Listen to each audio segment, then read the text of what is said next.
Me llamo Teresa Robledo, tengo 69 años y vivo en Cuenca, una ciudad donde el invierno parece más largo cuando una madre pierde a su hijo. Aún recuerdo con claridad aquella madrugada de enero de 2023, cuando el sonido del teléfono partió la oscuridad como un cuchillo. El reloj marcaba exactamente las 2 en punto. Contesté con las manos temblorosas. Al otro lado, una voz masculina, profesional y distante, se presentó. Señora Robledo, le habla el doctor Morales del Hospital de Granada. Lamento informarle que su hijo, el señor Julián Herrera, ha fallecido por una insuficiencia cardíaca aguda. Durante unos segundos creí no haber oído bien. El teléfono se me resbaló, golpeó el suelo, y el sonido hueco de aquel impacto marcó el instante en que mi mundo se rompió. Julián, mi único hijo, el niño al que dediqué mi vida, ya no estaba. El funeral se celebró en la misma iglesia donde él y su esposa Beatriz se habían casado hacía apenas 4 años. El olor a incienso y flores marchitas me resultó insoportable.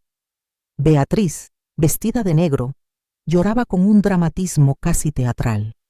La rodeaban amigos, vecinos y familiares que la consolaban, murmurando que era una tragedia que una mujer tan joven quedara viuda tan pronto. Yo me quedé al fondo, de pie, sin lágrimas, con las manos entrelazadas y la vista fija en el ataúd. El silencio dentro de mí era tan pesado que ni siquiera el llanto ajeno lograba atravesarlo. Una semana después, el abogado don Ricardo Montalvo nos citó en su despacho, un lugar que olía a papel envejecido y madera encerada. Allí estábamos Beatriz y yo, frente a un escritorio cubierto de carpetas. El notario carraspeó y empezó a leer el testamento de Julián. Cada palabra me hería: la casa familiar de la alberca, los ahorros, la empresa de jardinería, las acciones en el banco, todo quedaba a nombre de Beatriz. Solo al final escuché mi nombre, y a mi madre, doña Teresa Robledo, le lego mi coche, un sedán del año 2011. Eso era todo. Un coche viejo. Mi voz tembló. Debe de haber un error, don Ricardo. Mi hijo jamás habría dejado todo a su esposa. El abogado bajó la mirada y solo añadió: el testamento fue firmado hace 6 meses, señora. Beatriz sonrió apenas, con esa clase de gesto que se clava más hondo que cualquier palabra. Salí de la oficina sintiendo un hueco en el pecho. 2 días más tarde, me senté en el coche. El olor a gasolina vieja me envolvió como un eco de los viajes que había hecho con Julián cuando era niño. Encendí el GPS por simple curiosidad. En la pantalla apareció una sola dirección guardada, con mi nombre: Finca Teresa. La curiosidad pudo más que la tristeza. Conduje más de 70 kilómetros hasta una zona rural cerca de Alcalá del Júcar. Al llegar, un portón de madera con una inscripción oxidada me dio la bienvenida: Granja La Esperanza. Frente a la entrada, una mujer joven me esperaba, con las manos entrelazadas y una expresión contenida. La he estado esperando, señora Robledo, dijo en voz baja. Supe en ese instante que aquel coche no era una simple herencia, sino una pista. Detrás de aquella dirección había algo que Julián me había querido dejar, algo más profundo que un bien material. No quise preguntar nada. Caminé junto a ella hacia el interior de la finca, mientras el sol de la tarde iluminaba las montañas al fondo. Y por primera vez, desde su muerte, sentí que quizá mi hijo seguía guiándome de una forma que solo una madre puede comprender. Todavía recuerdo con nitidez aquel momento en el despacho del abogado, cuando todo terminó de romperse dentro de mí. ¿Cómo es posible que le haya dejado todo a ella?, pregunté sin poder contener la rabia. Beatriz, sentada frente a mí, abrió los ojos fingiendo sorpresa. Puso una mano sobre la mía y dijo con una voz tan dulce que me resultó insoportable: Madre, quizás Julián cambió de opinión. Debería aceptar su última voluntad. Su tono, cargado de falsa compasión, me revolvió el estómago. Luego, como si quisiera dar por cerrado el tema, sacó de su bolso un manojo de llaves y lo colocó sobre la mesa con un gesto calculado. Aquí tiene su recuerdo, añadió. Al menos todavía funciona bien. Su voz era suave, pero en el fondo noté una satisfacción contenida. No había tristeza en sus ojos, solo la seguridad de quien acaba de ganar una batalla. Miré las llaves. El metal brillaba débilmente bajo la luz de la lámpara del despacho. Las tomé con fuerza hasta que los bordes se clavaron en mi piel. No dije nada. Simplemente me levanté, di media vuelta y salí. El eco de mis pasos resonó en el pasillo. Cada paso parecía arrastrar todo el peso del mundo. Aquel testamento no tenía sentido. Julián jamás habría dejado sus bienes solo a Beatriz. No era ese tipo de hombre. Me senté en el sedán del año 2011 que había sido su coche. La puerta chirrió, como si también estuviera cansada de tanto silencio. Apoyé la frente en el volante y por primera vez desde que recibí la noticia, lloré. Las lágrimas me ardían en las mejillas, empapando la blusa. Julián, hijo mío, susurré entre sollozos, ¿por qué me dejaste sola? Lloré no solo por la pérdida, sino por algo más oscuro. Esa intuición que me decía que tras su muerte había algo que no encajaba, algo oculto. Encendí el coche sin pensar. Quizá conducir me ayudaría a calmarme. El GPS se iluminó mostrando una lista de lugares guardados. Casa, oficina, casa de mamá. Pero una dirección me llamó la atención. Tenía mi nombre, Teresa Robledo. Una ubicación a más de 70 kilómetros de Cuenca. Un sitio del que Julián nunca me había hablado. Mi corazón dio un vuelco. ¿Por qué habría guardado mi nombre con una dirección desconocida? No sabía si era un error o un mensaje. Pero algo en mi interior, ese instinto que solo una madre entiende, me impulsó a seguirlo. Pulsé iniciar ruta. El coche vibró suavemente y comencé a conducir. Dejé atrás la ciudad, los semáforos, el ruido, y poco a poco el paisaje cambió. Los edificios se transformaron en colinas secas y campos amarillentos bajo la luz anaranjada del atardecer. Tras más de una hora de viaje, la cobertura del móvil desapareció. Solo quedábamos el coche, el cielo teñido de cobre y yo. Sujeté el volante con fuerza, sintiendo cómo el corazón me golpeaba en el pecho. El GPS anunció finalmente: ha llegado a su destino. Detuve el coche frente a una puerta de madera envejecida. Detrás, una pequeña granja en medio de un valle. A los lados, girasoles balanceándose con el viento. Apagué el motor, abrí la puerta y mis piernas temblaron al tocar la tierra seca. Apoyada en el portón había una mujer joven, no tendría más de 25 años. Llevaba un vestido de maternidad, las manos sobre el vientre y una expresión serena pero triste. ¿Usted es la madre de Julián Herrera?, preguntó con voz firme y suave. Asentí sin poder hablar. La he estado esperando, dijo ella. Aquellas palabras me atravesaron. Supe al instante que el viejo coche no era un simple recuerdo, sino una llave. Una pista que mi hijo había dejado antes de morir. La mujer abrió el portón lentamente y me invitó a entrar. El viento levantó el polvo del camino, y en ese instante comprendí que mi viaje no había terminado. Apenas acababa de empezar. «Hola, hijo. He hecho esto para usted», dijo con voz suave y tímida, mientras me ofrecía una canasta de galletas que desprendían un delicioso aroma a mantequilla recién horneada. Era Beatriz, la joven que entonces acababa de aparecer en la vida de Julián. Sus ojos brillaban con una mezcla de respeto y ternura cada vez que lo miraba. Yo observaba la forma en que él le tomaba la mano, esa mirada cómplice que pocas veces había visto en mi hijo. Pensé, con una calidez que aún hoy recuerdo, mi hijo ha encontrado a una buena mujer. Los invité a pasar. Preparé té con hierbabuena y la casa se llenó de una charla amable. Beatriz me habló de su infancia en un pequeño pueblo de Albacete, de su madre costurera y de su sueño de ser maestra de preescolar. Mientras la escuchaba, vi la sonrisa satisfecha de Julián y sentí que, por fin, la vida le estaba sonriendo. Poco después, llegó uno de los días más importantes de su vida, la inauguración del primer Hostal San Miguel. Aquel proyecto era su sueño desde que tenía 20 años. una cadena de pequeños alojamientos rurales donde los viajeros pudieran descansar y sentirse como en casa.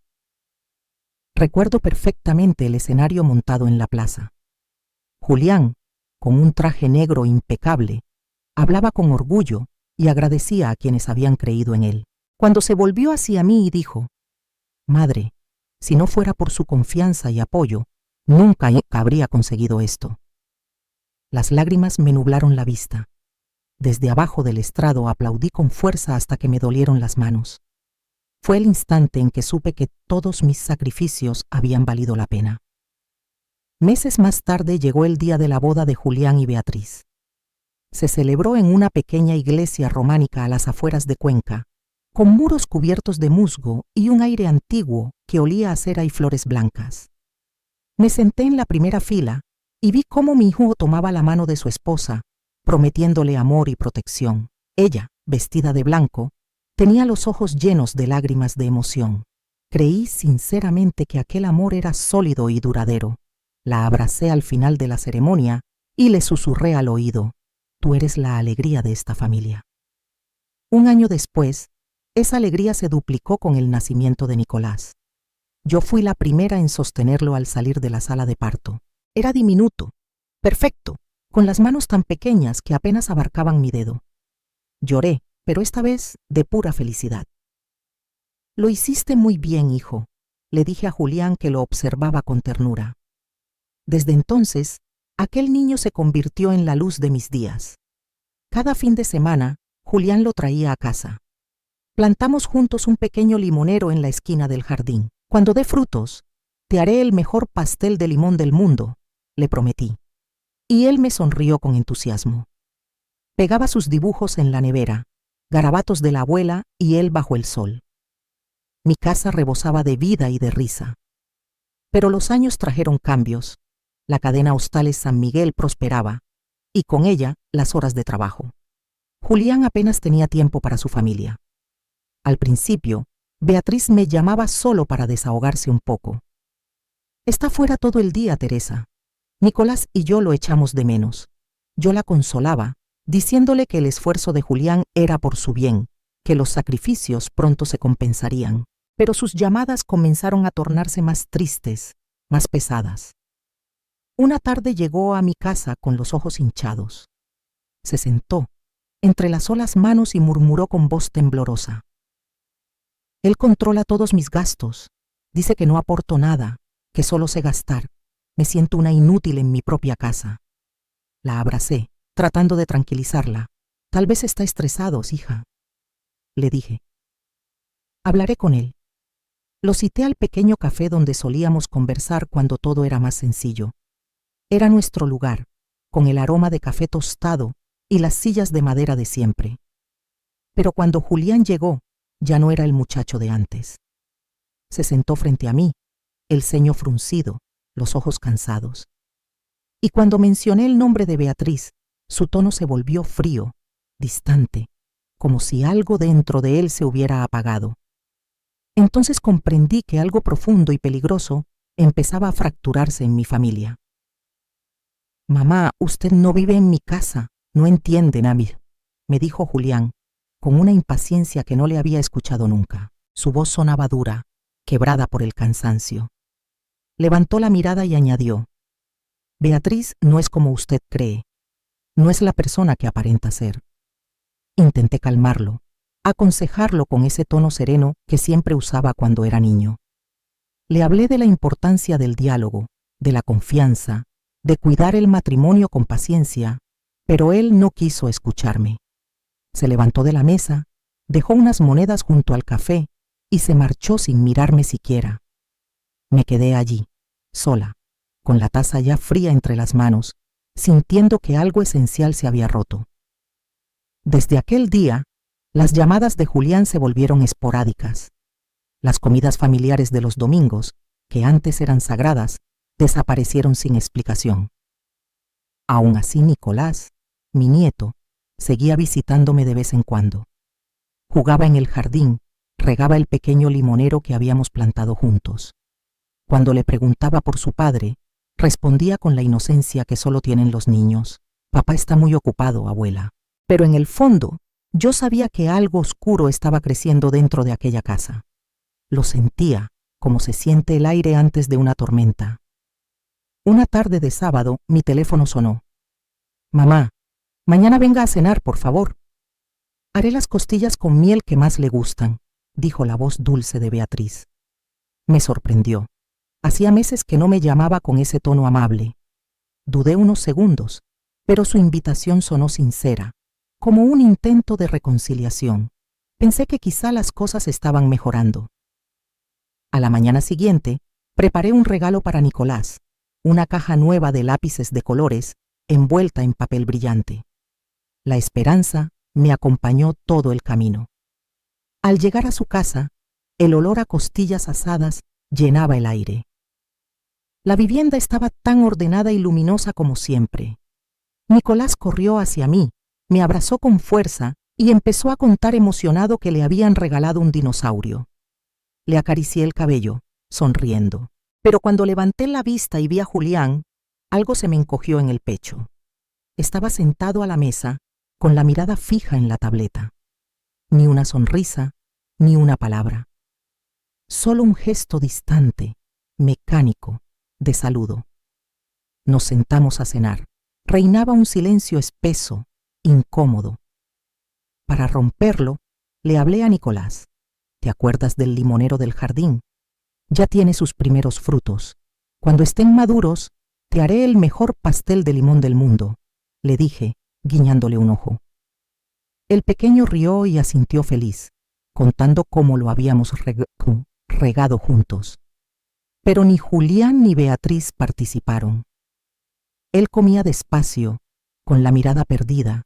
Ella sonreía con una rigidez casi dolorosa. De pronto, Beatriz dejó el tenedor sobre el plato y mirándolo fijamente, dijo con voz serena, casi ensayada: «Julián, creo que ha llegado el momento de poner ambos nuestros nombres en los hostales. Así aseguramos el futuro de Nicolás». Su frase cayó como una piedra en el agua. Julián levantó la cabeza bruscamente, sus ojos encendidos. «¿Qué has dicho?», preguntó, con una frialdad que heló la habitación. «Solo quiero lo mejor para nuestra familia», respondió Beatriz sin apartar la vista. «Ya te lo dije», replicó él, golpeando la mesa con tanta fuerza que los platos saltaron. «Eso lo construí yo solo. Ni lo sueñes». Nicolás se sobresaltó y rompió a llorar. Corrí hacia él, lo abracé y lo apreté contra mi pecho. «Vamos, hijos, hablen con calma», dije temblando. «No asustéis al niño». El pequeño sollozaba, aferrado a mi ropa. «No pasa nada, cariño», le susurré al oído. «La abuela está aquí». El resto de la cena transcurrió bajo un silencio pesado, casi irrespirable. Los tres adultos evitábamos mirarnos, y el único sonido que se escuchaba era el leve hipido de Nicolás intentando dejar de llorar. Cuando salí de aquella casa, la noche de Cuenca era tan fría que sentí que el aire me cortaba la piel. Y en mi corazón supe que aquella familia, mi familia, estaba a punto de quebrarse para siempre. Llevé a Nicolás a su habitación. Aún sollozaba, así que me senté junto a él y comencé a contarle historias sobre el pequeño limonero del jardín, las aventuras que inventábamos juntos, los pasteles que prometía hacerle cuando diera sus primeros frutos. Poco a poco su respiración se calmó y se quedó dormido aferrado a mi mano. Desde la sala, sin embargo, seguían oyéndose las voces de Julián y Beatriz. Intentaban hablar en tono bajo, pero sus palabras cruzaban el pasillo como cuchillos. «No me presiones, Beatriz», dijo él, con una mezcla de rabia y cansancio. «Sabes que no estoy jugando», respondió ella con una voz fría, firme. «Te arrepentirás si no lo piensas bien, Julián». Me quedé inmóvil, abrazando al niño, sintiendo un nudo en el pecho. Aquella casa que antes estaba llena de risas y olor a comida casera se había convertido en un campo de batalla. Unos días después, Beatriz me llamó. Su voz volvió a sonar dulce, amable, casi como al principio. «Mamá, perdón por la cena del otro día. me dijo con tono arrepentido. Julián y yo ya hablamos. Hemos decidido llevar a Nicolás unos días a Granada para desconectar y recuperar la calma. Sentí alivio. Pensé que ese viaje podría ser la oportunidad para reconciliarse. Eso está bien, hija. Disfrutad del viaje y cuidaos mucho, le respondí sonriendo al teléfono. Antes de que se marcharan, llamé a Julián aparte. No olvides tu medicación, hijo. El doctor Morales te advirtió que debías seguir el tratamiento y no forzarte, le recordé. No se preocupe, mamá, estoy bien, respondió distraído, con esa voz apagada que ya no reconocía. 3 días pasaron en paz. Regué el limonero del jardín y pensaba en lo feliz que estaría Nicolás cuando regresara. Incluso saqué la receta del pastel de limón y anoté cómo hacerlo más esponjoso, con un toque de ralladura extra para el aroma. Aquella tarde el sol se filtraba por la ventana, cálido y tranquilo, como si todo fuera a salir bien. Pero la tercera noche, alrededor de las 2 de la madrugada, el teléfono sonó. El timbre cortó el silencio de la casa como una cuchilla. Me incorporé sobresaltada, el corazón latiendo con fuerza. «Diga», pregunté con voz temblorosa. Al otro lado, una voz masculina desconocida se presentó con tono profesional. «Le habla el doctor Morales, del Hospital Central de Granada. Señora Robledo, lamento informarle que su hijo, el señor Julián Herrera, ha fallecido a causa de un paro cardíaco fulminante». Un zumbido me llenó los oídos. No puede ser. Su cardiólogo dijo que estaba estable. Debe de haber algún error, balbuceé. El silencio al otro lado fue devastador. Finalmente, la voz del médico añadió: «Hicimos todo lo posible. Mis condolencias para su familia». El teléfono se me resbaló de las manos y cayó al suelo. Me derrumbé, incapaz de respirar, sintiendo cómo el mundo a mi alrededor se desmoronaba. El día del funeral, la funeraria de Cuenca estaba llena. El aire era espeso, saturado con el olor de los lirios blancos y las lágrimas de los asistentes. Beatriz estaba junto al ataúd, sostenida por su madre, llorando con dramatismo. Entre sollozos, contaba cómo Julián se había llevado las manos al pecho y había caído durante el viaje. «Cayó justo frente a mí», repetía. Intenté llamar a emergencias, pero no llegaban. Todos la rodeaban, la abrazaban, la consolaban. Murmuraban que era una tragedia, que una mujer tan joven quedara viuda tan pronto. Todos la miraban con compasión. Yo permanecí en un rincón, inmóvil, con las manos entrelazadas y frías. Observaba cada gesto de Beatriz. Su llanto llenaba la sala, pero sus ojos estaban secos. No había rastro de lágrimas, ni siquiera brillo. Intenté convencerme de que tal vez ya había llorado demasiado, que el dolor la había dejado vacía. Pero algo en mi interior me decía que no. Cuando la gente empezó a irse y solo quedaban los familiares más cercanos, vi a Beatriz acercarse al ataúd. Pasó la mano sobre el cristal frío que cubría el rostro sereno de mi hijo. Permaneció así unos segundos, y luego, al darse la vuelta, cuando creyó que nadie la observaba, la vi sonreír.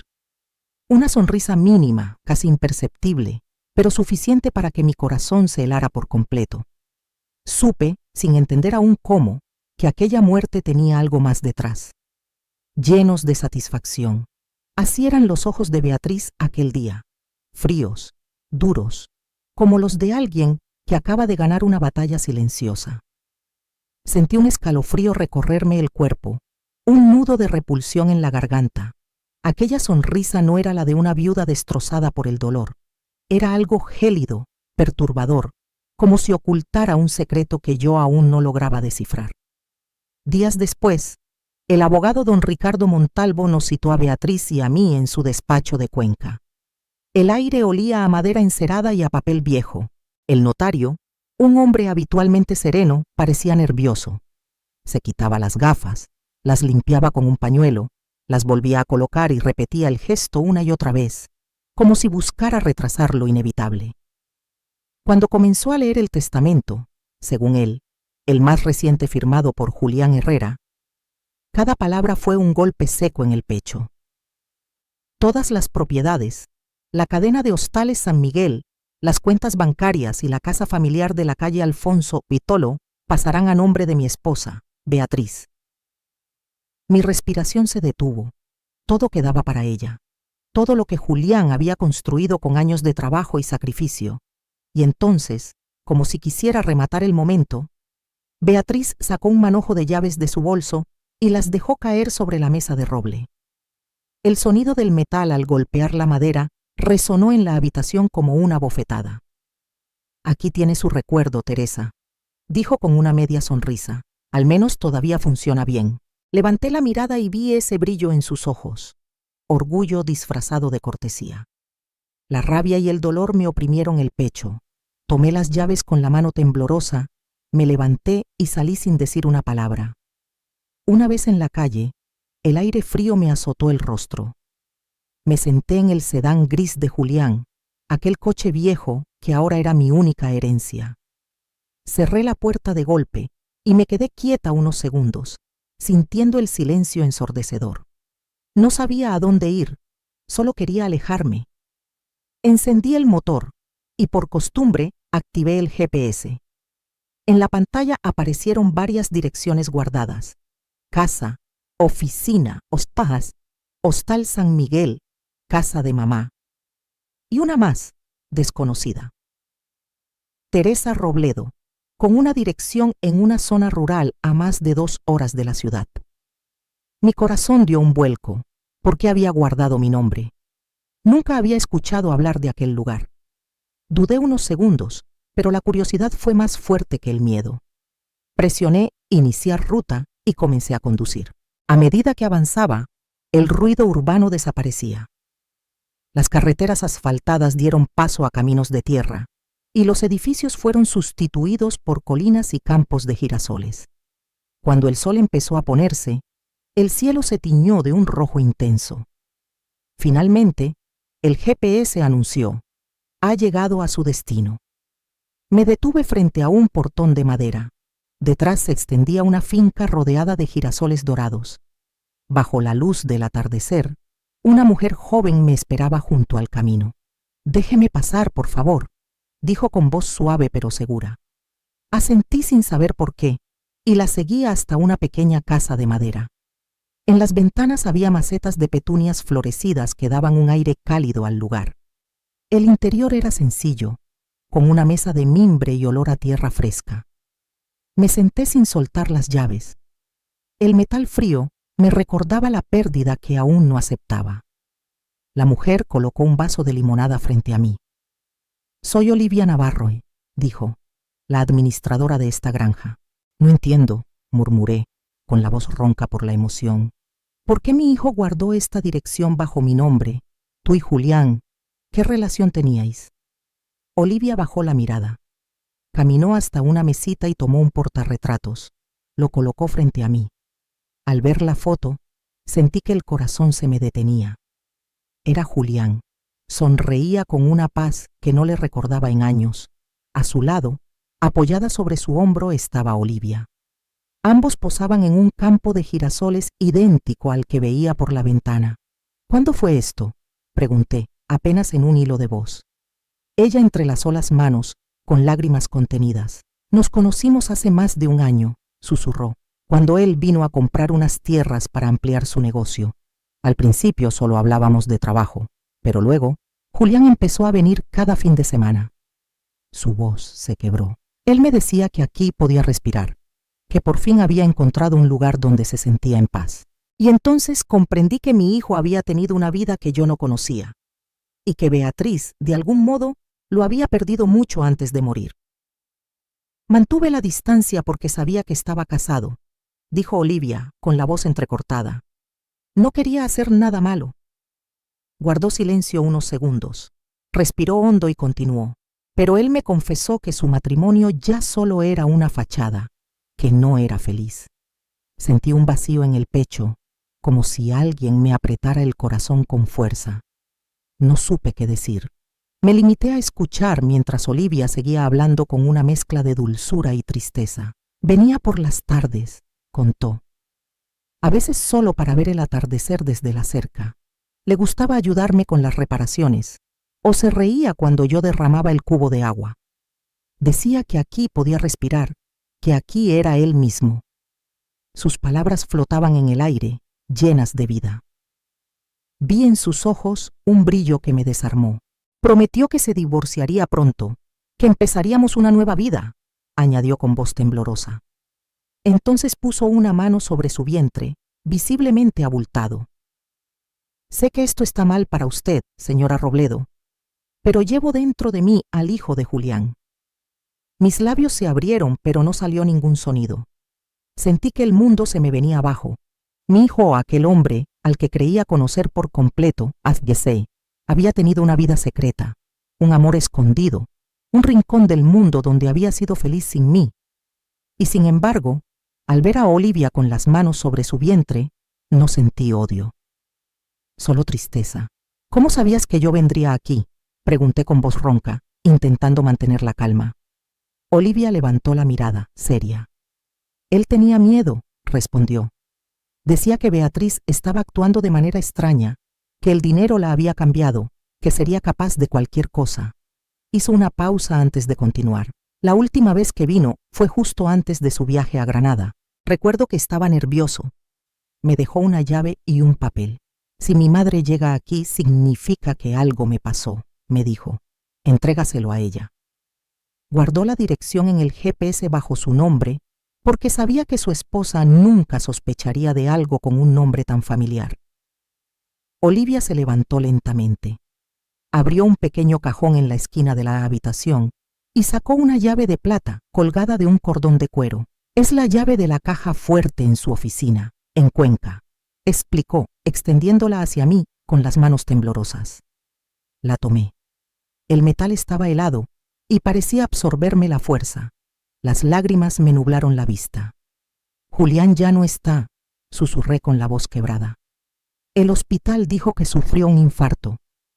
El rostro de Olivia se desmoronó. Se llevó las manos a la cara y comenzó a llorar con un dolor tan puro que me rompió el alma. No, no puede ser, balbuceaba entre sollozos.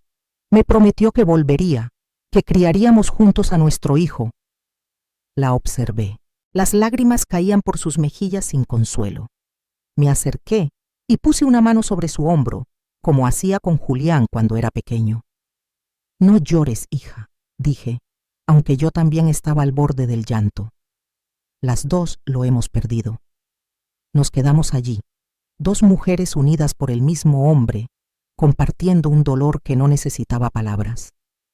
Cuando por fin salí de la finca, el cielo se había oscurecido. Conducía sin rumbo, con la llave apretada entre mis dedos, como si de ella dependiera la última conexión con mi hijo. Esa misma noche, al llegar a casa, marqué el número de Beatriz. Mi voz temblaba, pero intenté sonar serena. Beatriz, quiero pasar mañana por la casa a recoger algunas cosas de Julián, dije. Solo pequeños recuerdos. Venga esta tarde, cuando Nicolás y yo no estemos, respondió con frialdad. Lleve lo que quiera, pero no toque mis cosas. Asentí, aunque ella no podía verme. Al día siguiente, usé la llave de repuesto que Julián me había dado hacía años. Cuando abrí la puerta, una corriente de aire frío me envolvió. Aquella casa, que alguna vez había estado llena de risas, olía ahora a soledad. Caminé despacio por el pasillo, observando las fotos de la boda colgadas en la pared. Los rostros sonrientes de Julián y Beatriz me observaban desde el pasado, congelados en una felicidad que ahora lo sabía, había sido una mentira. La sonrisa de Julián en esas fotos se veía forzada, como si hubiera hecho un esfuerzo por aparentar felicidad. Me detuve frente a un marco y miré sus ojos. Las lágrimas amenazaron con salir. Hijo mío, susurré. Mamá va a descubrir la verdad por ti. Fui directamente al dormitorio de Julián y Beatriz, aunque todo seguía intacto, como si el tiempo se hubiera detenido desde el día en que él se fue. Su ropa colgaba ordenada en el armario, las camisas que yo le lavaba cuando vivía conmigo. Abrí el armario y toqué cada prenda, buscando el calor que mi hijo dejaba en las cosas. Empecé a guardar objetos personales en una caja de cartón, un libro a medio leer con la esquina doblada, las gafas que usaba cuando trabajaba hasta tarde, el reloj de pulsera que tanto le gustaba. Cada objeto era un recuerdo que me apretaba el pecho. Entré en el cuarto de baño buscando el frasco de aceite mentolado que siempre le compraba cuando volvía cansado. El botiquín estaba lleno de medicinas corrientes, para resfriados, para dolores y, entre ellas, las pastillas que el cardiólogo le había recetado. Pero encontré también un frasco extraño, una caja de cartón barato, etiqueta impresa a medias con un nombre farmacéutico que no conocía. Decía ser un medicamento para el corazón, pero no se parecía a ninguno de los que el doctor Morales le había prescrito. Mi instinto me dijo que algo no estaba bien. Recordaba el frasco auténtico de Julián, caja brillante, etiqueta cuidada. Este era diferente. Saqué el teléfono, tomé foto de la etiqueta y la envié al doctor Morales, el cardiólogo que había seguido a mi hijo durante años. Me quedé temblando, sosteniendo el frasco. No pasaron ni 5 minutos cuando el teléfono vibró. Contesté y la voz del doctor sonó alarmada. «Teresa, ¿dónde ha encontrado eso?», preguntó casi gritando. «Eso no es lo que le receté. Ese medicamento falso es extremadamente peligroso. Puede provocar arritmias agudas e incluso paro cardíaco fulminante en pacientes con antecedentes como los de Julián». La pierna me falló. El frasco se me escapó de las manos y rodó por el suelo con un golpe seco. «¿Qué quiere decir?», balbuceé. «No quiero precipitar conclusiones, pero ese frasco no debería estar en casa de su hijo», respondió el doctor con voz grave. «Tiene que avisar a las autoridades. Esto necesita una investigación». Cada pieza empezó a encajar en mi cabeza como un rompecabezas siniestro. La sonrisa de Beatriz, el testamento extraño, las llaves sobre la mesa. Pensé en alguien que pudiera ayudarme. Luis Ortega, compañero de la secundaria de Julián, hoy investigador con experiencia. Si había alguien con contactos y cabeza fría, era él. Guardé el frasco con cuidado en mi bolso y conduje hasta el pequeño café donde solíamos encontrarnos. Luis llegó enseguida, con ese porte serio y esa mirada que tanto confortaba. Le puse el frasco sobre la mesa y lo empujé hacia él. «Luis», dije con la voz rota, «encontré esto en la casa de Julián. El doctor dice que no era su medicina. Podría ser la causa de su muerte». Luis lo cogió, lo miró contra la luz, raspó la etiqueta con la uña y frunció el ceño. «He oído hablar de esto», murmuró. «Proviene del mercado negro. Los componentes no están regulados. Contienen sustancias que exacerban arritmias. No es un error de farmacia. Esto es intencional». Su tono no dejaba lugar a dudas. Me explicó con calma lo que debíamos hacer.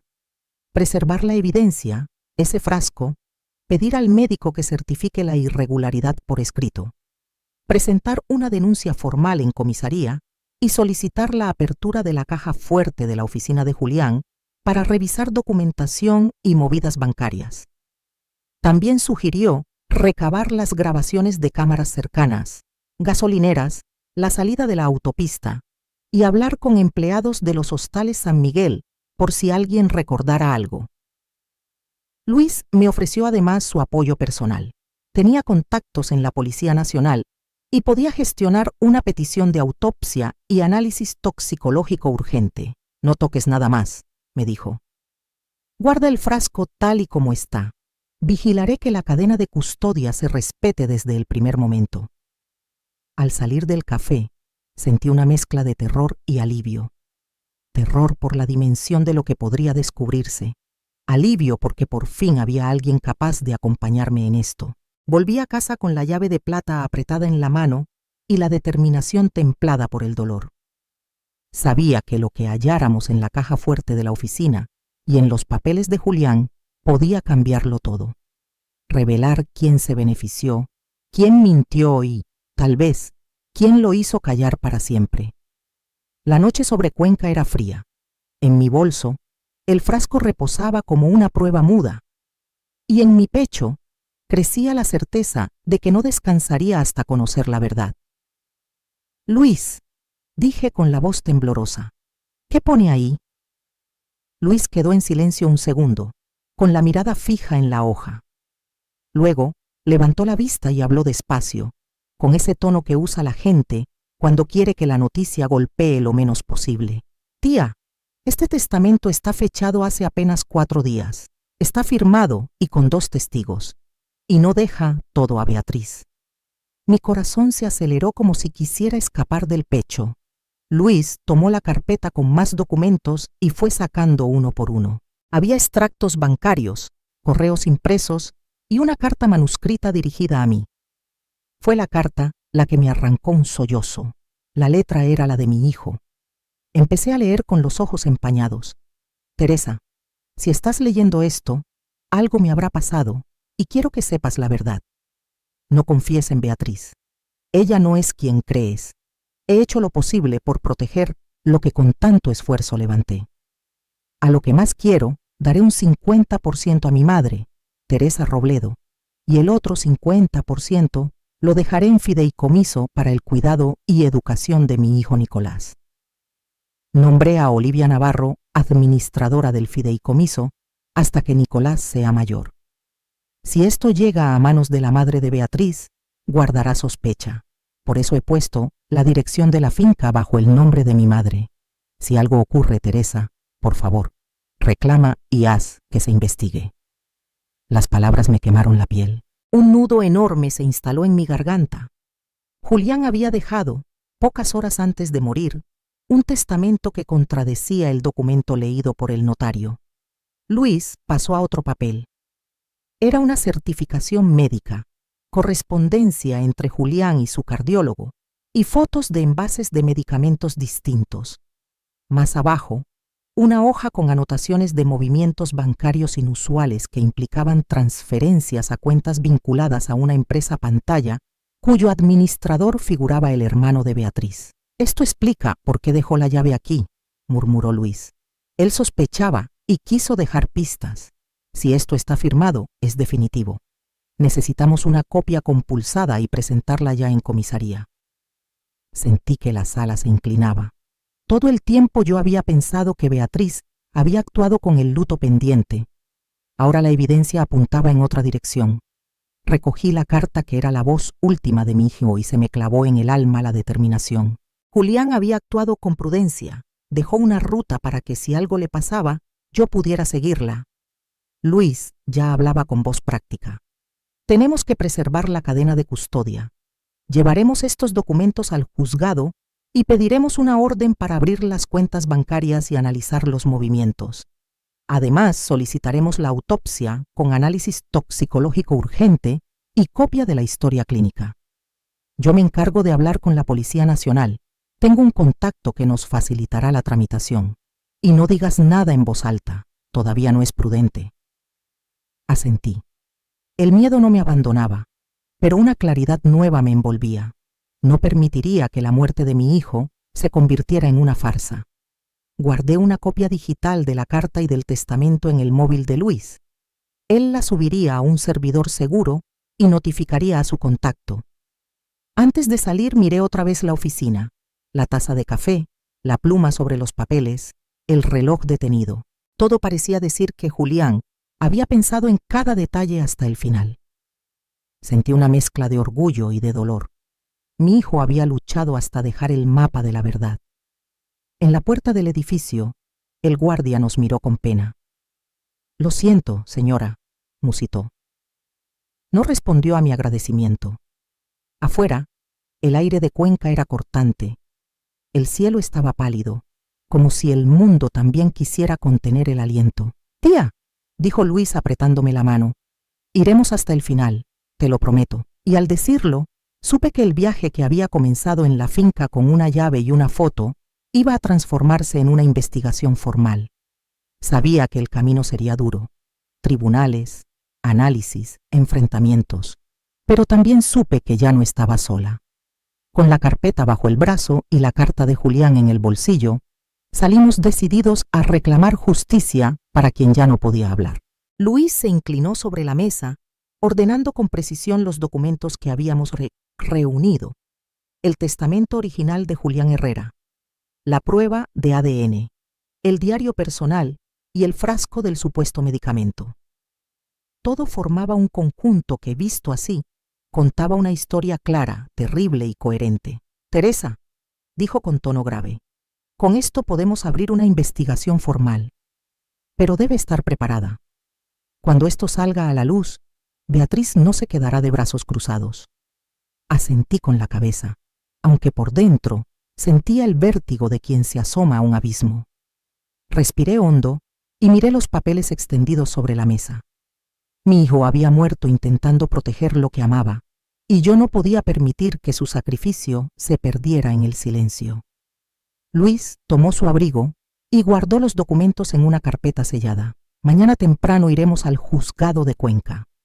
Presentaremos esto como prueba de falsificación de testamento y posible homicidio por envenenamiento. Pediremos una orden para la exhumación y análisis toxicológico». Sus palabras me helaron la sangre. Exhumar el cuerpo de mi hijo. Solo la idea me revolvía el alma, pero sabía que era el único camino. Salimos de la oficina cuando el reloj del ayuntamiento marcaba las 8. Las luces del casco antiguo de Cuenca brillaban sobre las piedras húmedas. El viento de invierno soplaba entre las callejuelas, trayendo ese olor a madera y río que siempre me recordaba a los paseos con Julián cuando era niño. «¿Recuerdas cuando me traías a las casas colgadas?», me decía de pequeño, con los ojos llenos de curiosidad. Cerré los ojos y por un momento lo escuché reír otra vez. Al día siguiente, entramos en el juzgado con paso firme. Luis se encargó de hablar con la secretaria judicial, entregando la carpeta con todo el material. Yo me quedé sentada, observando el ir y venir de funcionarios y abogados. Parecían ajenos al peso que traíamos encima. Después de unos minutos eternos, un funcionario salió con la copia sellada de la denuncia. «La jueza Ortega Ledesma ha recibido la documentación», informó. «Se abrirá una investigación preliminar y se solicitará la intervención de la policía científica». Luis y yo nos miramos. Era el primer paso. Esa misma tarde, regresé a casa con el cuerpo agotado. Dejé el abrigo sobre la silla y me acerqué al ventanal que daba al jardín.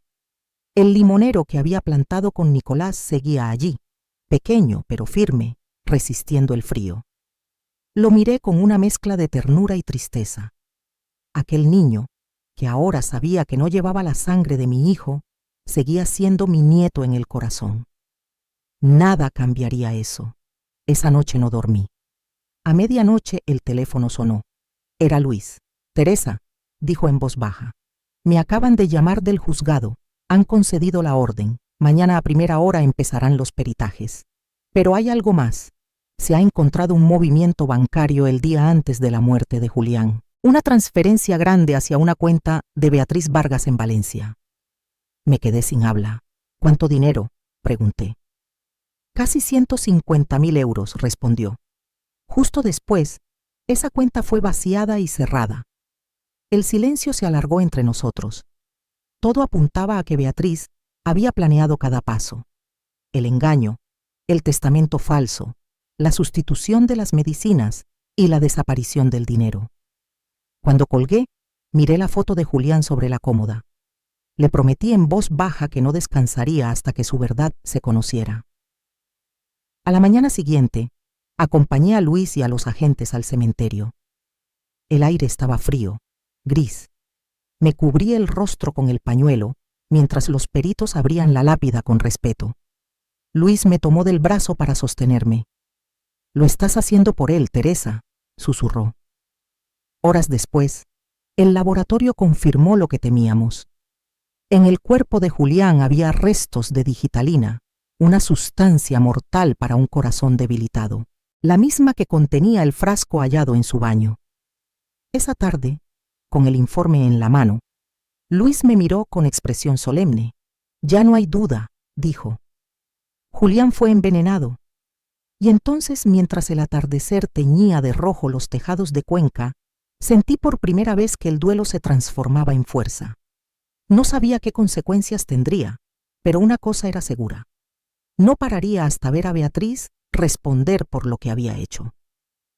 «Las pruebas periciales», continuó el fiscal con voz firme. El análisis químico confirmó la presencia de digitalina en el plato de sopa y en los restos biológicos del señor Julián Herrera.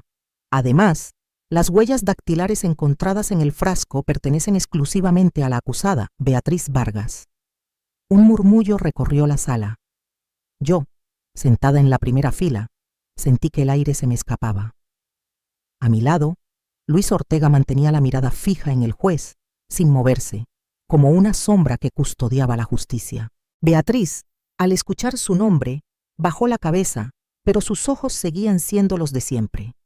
Fríos, calculadores, sin un ápice de remordimiento. El fiscal se giró hacia el tribunal y concluyó. Señoría, las pruebas son concluyentes. El envenenamiento fue deliberado y premeditado. La acusada tenía un motivo económico y sentimental. Manipuló medicamentos, falsificó documentos y sustituyó el testamento legítimo. Solicitamos la pena máxima prevista en el Código Penal. La jueza Ortega Ledesma permaneció en silencio unos segundos que me parecieron eternos.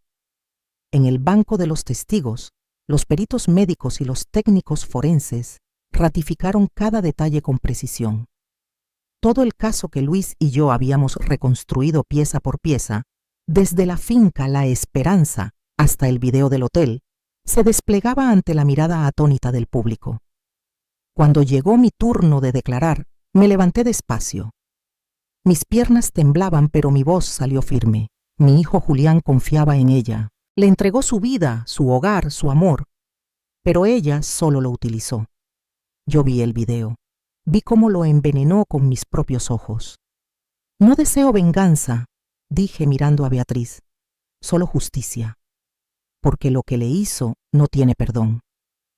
Beatriz apretó los labios y desvió la mirada. Durante un instante, pensé ver una chispa de arrepentimiento, pero desapareció enseguida. La sesión continuó por horas. El abogado defensor alegó que el video podía haber sido manipulado. Luis pidió la palabra y presentó el informe técnico firmado por la Unidad de Delitos Informáticos de la Policía Nacional, certificando que la grabación era auténtica y sin alteraciones. En ese momento, la defensa se vino abajo. El público contenía la respiración cuando la jueza tomó la palabra. Después de analizar las pruebas documentales, testimoniales y periciales, este tribunal considera probado que la acusada Beatriz Vargas administró de manera intencional una sustancia tóxica a su esposo, el señor Julián Herrera, causando su muerte. En consecuencia, se la declara culpable del delito de homicidio agravado. Mi corazón latía con fuerza. Escuché el veredicto sin moverme. Beatriz cerró los ojos y se derrumbó sobre la silla. No lloró. Solo hundió el rostro entre las manos, mientras dos agentes se acercaban para escoltarla fuera de la sala. La jueza continuó leyendo. Se la condena a 25 años de prisión y a la restitución íntegra de los bienes obtenidos de manera fraudulenta, los cuales pasarán a la señora Teresa Robledo y al fideicomiso de tutela para el menor Nicolás. Las palabras resonaron en la sala como una campanada final. Sentí las lágrimas correr, pero ya no eran de dolor, sino de alivio. Luis me tomó la mano y la apretó con fuerza. «Lo logramos, Teresa», susurró. «Julián puede descansar en paz». A la salida del juzgado, el sol de Cuenca bañaba las fachadas antiguas. Un grupo de periodistas me rodeó, lanzando preguntas, flashes y micrófonos, pero yo solo levanté la mirada al cielo. «Lo hicimos, hijo», murmuré para mí. En los meses siguientes, la vida poco a poco volvió a su cauce. Nicolás quedó bajo el cuidado temporal de sus abuelos maternos, pero me visitaba los fines de semana. En el jardín, el limonero que habíamos plantado juntos seguía creciendo. Esa tarde de abril, cuando vi los primeros frutos amarillos colgando de las ramas, entendí que la justicia también florece, aunque tarde. Luis vino a verme y con una sonrisa tranquila dijo: «Ahora sí, Teresa. El caso está cerrado. Beatriz ha confesado parcialmente. Dijo que lo hizo por miedo a perderlo todo». Miré el limonero, sus hojas verdes moviéndose con el viento. «El miedo destruye más vidas que el veneno», respondí. Esa noche encendí una vela junto a la foto de Julián. Su sonrisa ahora me parecía serena. «Descansa, hijo», susurré. «Lo prometido está cumplido».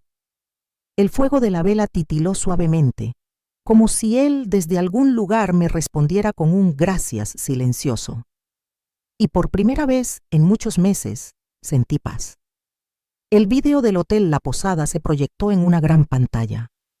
La sala entera guardó silencio al ver las imágenes claras de Beatriz Vargas triturando las pastillas, mezclándolas con la sopa y observando fríamente cómo Julián Herrera caía al suelo. Se oyeron suspiros, murmullos de tristeza y un aire denso cubrió la sala. El fiscal presentó después la verificación de firmas y sellos del testamento, confirmando que fue redactado legalmente antes de la muerte de Julián. También mostró el informe de ADN que revelaba la verdad más dolorosa. El pequeño Nicolás no era su hijo biológico. Finalmente, exhibió el frasco del medicamento falso junto con el testimonio del doctor Morales, quien explicó sus efectos letales. Cada prueba era un golpe certero que deshacía las mentiras de Beatriz. Cuando el juez, un hombre mayor de gafas redondas, pronunció la sentencia, todos contuvieron el aliento. La acusada, Beatriz Vargas, es declarada culpable de homicidio premeditado, falsificación de testamento y fraude. El tribunal la condena a cadena perpetua. Beatriz se desplomó con un grito vacío, como si su alma se hubiera extinguido. Algunos asistentes se persignaron, otros me miraron con compasión. Yo me levanté y salí en silencio, sin mirar atrás. De acuerdo con el testamento auténtico de Julián, todos los bienes, la cadena de hostales San Miguel, las cuentas bancarias y la casa principal, me fueron restituidos. Lo primero que hice fue conducir hasta la finca La Esperanza. Al llegar, Olivia Navarro estaba en el porche con una bebé en brazos. La niña era preciosa, de ojos grandes e idénticos a los de mi hijo. «Ella es Sol», dijo Olivia con una sonrisa serena. Le puse ese nombre porque él siempre decía que yo era su luz. Miré a Sol y sentí las lágrimas brotar. Aquella niña era parte de Julián, una parte que no podía perder otra vez. Me senté junto a Olivia y le entregué los papeles de la propiedad y una libreta de ahorros que Julián había dejado. «Esto es lo que él quería que tú y Sol tuvierais», le dije con voz temblorosa. «Solo cumplo su deseo». Olivia me miró con gratitud y respondió con calma. «Gracias, Teresa. Pero Sol y yo queremos quedarnos aquí. Este lugar guarda lo mejor de mi vida con él». Vi en sus ojos paz y fuerza, y comprendí que había hallado su sitio en el mundo. «Lo respeto», contesté sonriendo. «Mandaré a alguien a reparar la casa y vendré a veros con frecuencia». Olivia asintió y, tomándome la mano, añadió: «Usted es nuestra familia». Semanas después, supe que la familia de Beatriz había rechazado a Nicolás, llamándolo el fruto de una mentira. Nadie quiso adoptarlo, y el niño fue llevado a un centro de acogida. Aquella noticia fue una puñalada más. Fui hasta el centro y lo encontré sentado en un rincón, pálido y con los ojos llenos de miedo. Al verme, corrió hacia mí y se abrazó a mis piernas. «Abuela, no me deje», suplicó entre sollozos. Lo abracé con fuerza. «No te dejaré nunca, cariño. Vamos a casa. Siempre serás mi nieto». 4 años han pasado desde aquel juicio. Vendí la casa de la ciudad, llena de recuerdos, y me mudé cerca de la granja de Olivia. Mi vida gira ahora en torno a 2 niños, Nicolás y la pequeña Sol. Nicolás ha crecido, es alegre, protector, y adora a Sol como a una hermana. En los fines de semana jugamos entre los girasoles bajo el sol de Cuenca. Olivia me sirve té de manzanilla mientras observamos a los niños correr. Una brisa suave trae el aroma del campo. Miro al cielo y murmuro: «Lo logré, hijo. Ahora puedes descansar en paz». El limonero que planté con Nicolás ya da fruto. La próxima semana haré el pastel de limón que prometí y llevaré una porción junto a tu foto. Comprendí que la justicia no solo vive en los tribunales, sino en el corazón de quienes tienen valor para enfrentar la verdad. El perdón, aunque duela, es la única forma de liberarse del pasado. No pude salvarte, Julián, pero tu luz vive en ellos. Y eso, hijo mío, es lo que mantiene mi alma en paz. A veces la vida nos pone pruebas tan duras que sentimos que el alma se parte. Yo lo sé bien. He perdido a mi hijo, he enfrentado la traición más cruel y he tenido que mirar a la verdad a los ojos, aunque doliera. Pero también he aprendido que rendirse nunca es una opción. Si has escuchado mi historia y te ha conmovido, te invito a apoyarme, a apoyarnos, a todas las madres que luchan por la justicia, por la dignidad y por la verdad. Dale me gusta a este video, suscríbete al canal y comparte mi historia para que más personas comprendan que el amor de una madre no se apaga, ni siquiera cuando el mundo se derrumba. Y déjame decirte algo desde mi experiencia. Nunca dejes que el miedo o la culpa te silencien. La verdad puede tardar, pero siempre llega. Si estás pasando por un momento difícil, no te encierres en el dolor. Habla, busca ayuda, exige respeto. Las cicatrices duelen, sí, pero también nos recuerdan que sobrevivimos. Hoy miro a Nicolás y a Sol y entiendo que, aunque la vida cambie, aún hay razones para sonreír. Lucha, aunque tiemble tu voz. Porque el amor, cuando es verdadero, siempre encuentra la manera de vencer.